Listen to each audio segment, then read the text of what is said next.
Goddag og velkommen til Martin og Thomas økonomishow.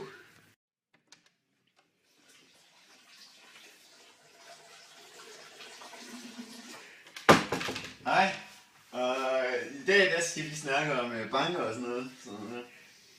Hvis nu et land er i økonomisk krise, så sparer folk pengene, det vil sige, det der med at bruge dem. Og den bedste måde at komme ud i krisen på, det er, hvis folk bruger penge. Så en måde bankerne kan få folk til at bruge penge, det er, at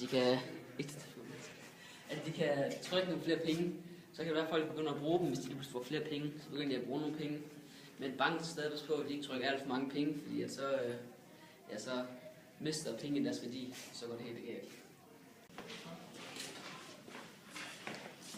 Det gode for en bank ved at rente på deres lån er, at når de låner penge ud, så sikrer de sig selv penge. Altså måske, at man skal betale tilbage det dobbelte, end hvad man har lånt af sin bank.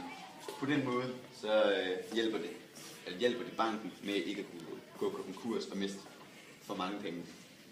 Og ja,